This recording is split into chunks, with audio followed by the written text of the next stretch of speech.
Welcome back to Close Up. It's not often a lieutenant governor becomes a national figure, but in Georgia late last year, Lieutenant Governor Jeff Duncan found himself in the middle of a nationwide political firestorm when then President Donald Trump refused to accept defeat in the 2020 election. Lieutenant Governor Duncan stood out because he was one of the few Republicans in key positions standing up to President Trump. He's now written a book about the future of the Republican Party called GOP 2.0. He's in New Hampshire to talk about it, so we get to host him here at WMUR. Lieutenant Governor Duncan, thanks for joining us. Yeah, grateful to be here. Thanks for the opportunity. So before we get to your vision for the GOP, let's talk about that sort of pivotal moment for you at the end of 2020 when you end up in a fight with President Donald Trump, a fight you probably never expected to be in. You know, most Republicans, when they end up in that situation, it's, you know, run up the white flag and kind of roll over or face the end of your career. So what made you decide to say, hey, I'm going to fight back on this one? Well, you know, I voted for Donald Trump and campaigned for him, and certainly like other Republicans, I felt like there was a better way to do this, but he lost, and I watched the facts play out in Georgia. And, you know, honesty, in my opinion, is the #1 policy position to have, and so I was honest, and you know, I started to push back. But the reality was I could see the negative effects starting to arrive, right? I could see the tone and tenor of a divisive Republican Party, but also I got to watch, you know, in my opinion, President Biden show up and really put a failing strategy forward. That was a concern for me. And so I wanted to, what I thought was a short-term sugar high of Donald Trump and the conspiracy theories, I wanted to get past it as quickly as possible. So here you are, you know, a young rising star in the Georgia Republican Party. What's the response when you decide to do this? Suddenly you're alienated from a big part of the base. Yeah, certainly, and you know, leadership's lonely, and I know that. I've been a part of baseball teams and businesses that I've built, but this is one of those moments in time where I know beyond a shadow of a doubt this is where the Republican Party's going.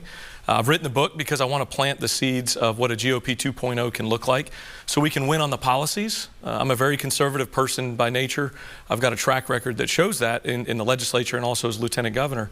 But we can't just win on the policies if we don't win in the ballot boxes. And so GOP 2.0 is about putting a better pathway forward to take the things that we have done well in the past as Republicans that I think a number of Americans trust us on and look for opportunities to improve so that we can show up in 2024 and win. As you look at how to get to GOP 2.0, obviously the Republican Party likes to call itself the party of ideas. How did the central idea of the GOP suddenly become loyalty to President Donald Trump? Yeah, you know, it happened pretty quickly. In 2016, there's no doubt about it, Donald Trump's campaign strategy was very effective.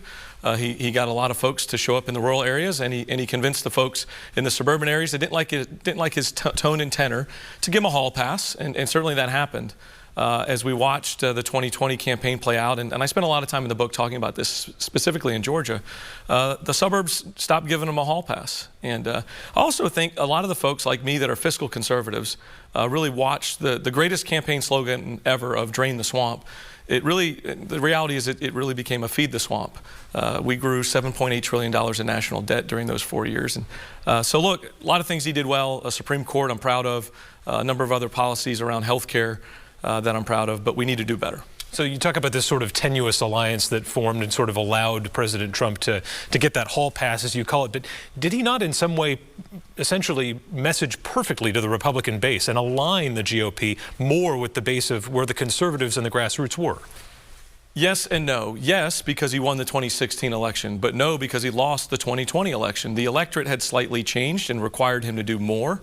I think that, you know, if I got $1 and you got $1 for every time somebody said, you know, I like what Donald Trump's doing, but I just wish he'd put his phone down, right? That's a specific, you know, attack on tone. He needed a better tone. But look, the failed strategies of Trump and Biden are really what's playing out here, and that's really why I'm here in New Hampshire.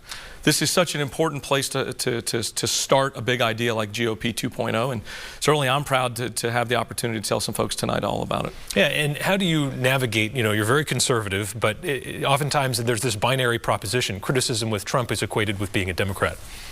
Yeah, well, and that's what GOP 2.0 is. It's a safe place to call home for common sense conservatives like myself that really truly believe conservative principles matter, and they're the best way to run your family, to run your business, to live in a community. You know, I think we as Republicans have forgot to remind people why we're Republicans, right? What policies that we really do own, like limited government. I think that's, you know, what a great state to talk about limited government in. Public safety, you know, in Georgia we're watching a crime wave of epic proportion. And I think national security. And if you play those against what we're watching come out of the Biden administration, there's no better time for us as Republicans to stand up and really try to find this next level of strategy.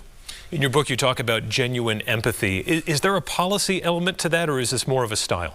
I think it's a stylistic play, right? I think, I talk about empathy, and I really took a lot of time to study the word empathy and really understand what it is. And for me, I think Republicans, for the most part, have tried to use empathy as a word that means run the right ads on the right time during the election cycle with the right people in it. But I believe empathy is about sitting down at that kitchen table with that single mom with 2 jobs and 3 kids and saying, hey, what can we do to earn your vote? And most often what you're going to hear is, hey, make my street safer for my kids and make their schools better performing. Give them a better opportunity than I had. That, to me, is what empathy looks like on the campaign trail. Also looks like what it looks like in leadership. Here's a problem that's afflicting politics across the board, particularly, though, I think with Republicans these days, conspiracy theories. What do you do when a constituent or a fellow Republican comes to you and starts saying something that you know is a conspiracy theory? And if you confront them with the facts, though, sometimes the response is, well, they think you're just part of the conspiracy against them. Yeah, certainly. I face that almost every minute of every day. If I logged onto my social media account right now, I'd have 100 folks saying something negative about that. But the reality is, I don't believe the silent majority in the middle actually believe those conspiracy theories. I've actually taken the time as Lieutenant Governor in Georgia, when the whole world felt like it was falling apart, to really dive into those details, into those conspiracy theories, and there just was no rhyme or reason. There's no facts to support any of that. And so, look, I'm going to do the best I can do to convince them, but at the end of the day, they're going to have to come to that on their own. And here's the other thing. I think Republicans, unfortunately, are going to get tired of losing if they keep that strategy in play. We've got to move forward.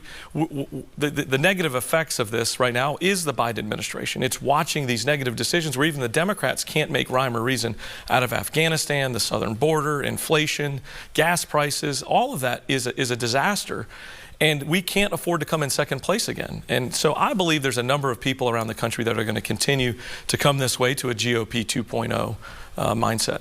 You've got this book out, you're fighting this battle nationally. I'm curious, some of the reporting says that there's a real push in Georgia to, get real pro-Trump loyalists in at the local GOP level, the local organizations and groups. Why not fight this battle there where you know people versus at this national level here? Yeah, great question. And that's the question that my wife and I wrestled with at the kitchen table a few months ago when I announced I wasn't going to run again for re-election for Lieutenant Governor. And it certainly had nothing to do with we couldn't win or that, that I didn't like the job. Neither could be further from the truth. I wanted to have a conversation with America. I thought GOP 2.0 is such a big, important idea that I wanted to have the conversation with America. I wanted to be in cities like this and states like this to be able to talk to real people and try to solve real problems, because if we don't take this seriously, we've only got 3 years left to try to win back the White House in 2024. We're going to be back in the same place we are, and that's on the outside looking in. At what point do you think, and obviously, there are the extremes pulling at this middle that you talk about. At what point does a third party become an option, in your opinion? Well, and certainly there was a conversation about that at different elements, but I never really took the idea of a third party because I just don't think there's enough time or momentum. History's not kind to a third party having a winning strategy, maybe a disruptive strategy. I'm not doing this to be disruptive. I'm doing this to win. I'm doing this so that Republican voices can be heard in all 50 states, in the White House, in the U.S. House, and in the Senate.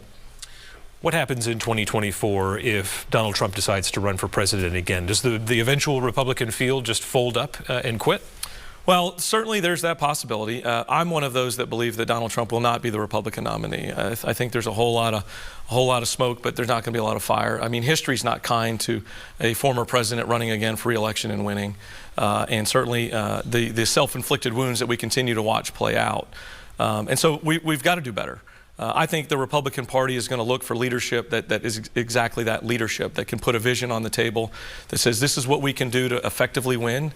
And certainly I think GOP 2.0 is going to be a big part of that process. It sounds like you're trying to come at this from a very reasonable and rational way, and yet what we see on social media, that doesn't always play, that doesn't always get the amplification. So how do you fight that aspect of it, where sometimes the thing that doesn't make the biggest splash, it's going to be hard to stand out?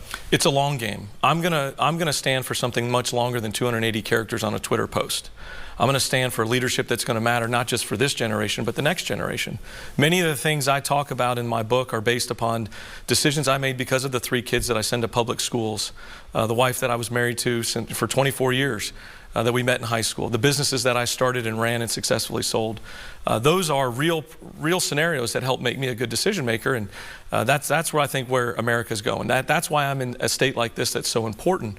Little known fact that I don't want to forget is I actually used to live in New Hampshire in the early 80s when I came here with my family, and we lived in Windham and spent some time up here, and then had a couple of tours of duty with the Portland Sea Dogs coming through. So you've had your taste of New Hampshire. I've got to ask you, you're here. We talked about 2024. Is there a chance you yourself might run for president? Well, I'm focused on healing and rebuilding the party right now. If you looked at my to-do list every day of what I have to do in all 50 states and the people I've got to talk to, I'm certainly consumed with trying to heal and rebuild the party. And look, I think we're going to be in a process of trying to figure out who's the best leader, who's the best leaders to stand up and put their leadership style on display. And certainly I'm focused on trying to heal and rebuild the party. I'd like to see us get even more involved as GOP 2.0 and trying to help campaigns like Governor Sununu. If he decides to take the next step into the U.S. Senate race, I certainly would like to be able to politically invest into his future, in the state's future, and for that part, for the country's future. I've seen what happens when you lose the majority in the U.S. Senate because of 2 failed Senate races in our state, and certainly would like to see that change. All right, Georgia Lieutenant Governor Jeff Duncan, thanks so much for joining us on Close Up. Yeah, thanks for the opportunity. We appreciate your time.